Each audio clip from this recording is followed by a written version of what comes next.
Chairwoman, thank you. Madam Secretary, let me pick up on the topic that you and the chairwoman are talking about. The law prohibits rate regulation, but you support affordability. How do those two things not clash with each other? We've had some complaints by stakeholders that you're pressuring states in regard to what they'd call rate regulation. I assume under this is not intended to be pejorative, but the guise of affordability. How do you mesh the prohibition with the insistence that it be affordable?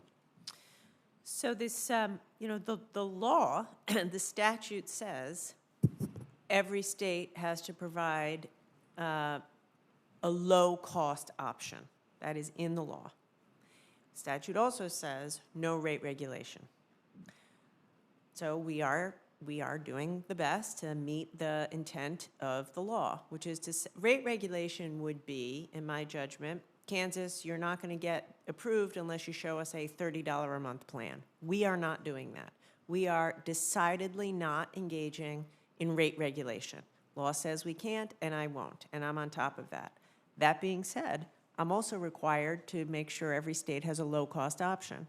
So we're building in flexibility to work with the states, state by state, recognizing that in certain states that are very rural, it's more expensive to provide that.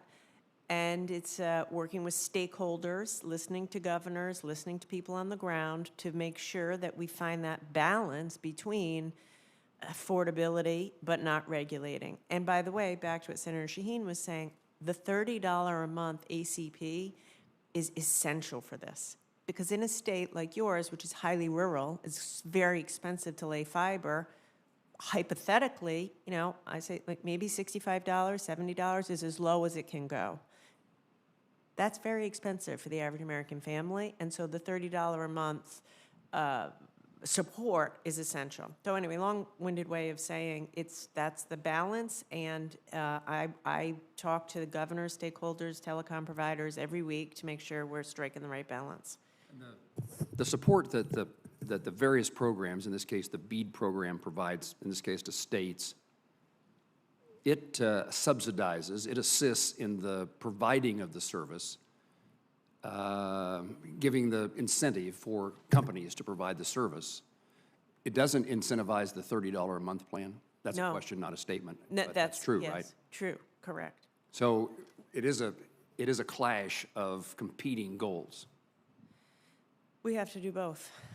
We have to do both. It has to be accessible to everyone and affordable. Let me change topics. I'm concerned about China. One of them, I think perhaps it's known, but I would highlight the role that the U.S. Department of Commerce plays in our national security, our national economic security, our national defense.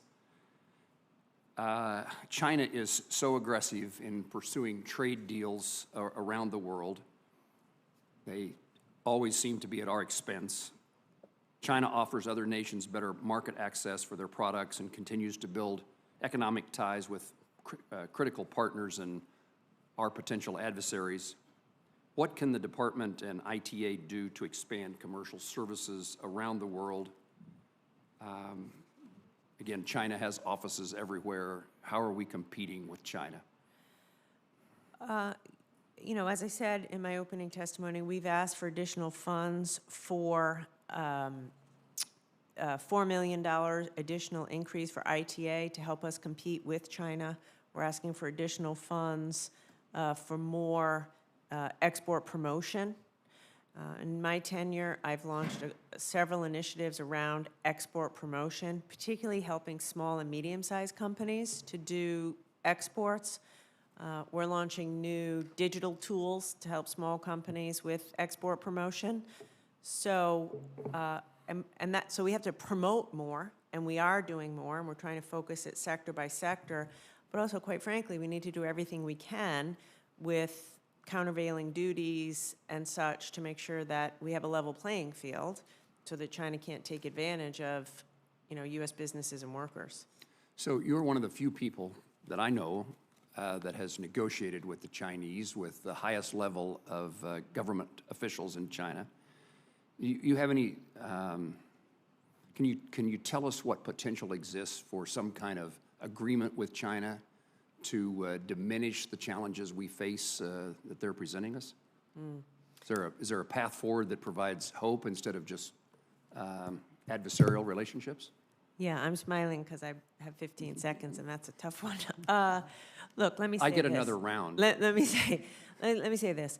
The president has directed us, I think very correctly, to never negotiate on national security. In fact, when I have met with my Chinese counterparts numerous times, the premier and the vice premier, I have said, on matters of national security, we respectfully refuse to negotiate. And they have asked for us to. They have said, set boundaries around, tell us what's in and out of bounds. And I've said, no, I can't. It changes based upon the threat assessment.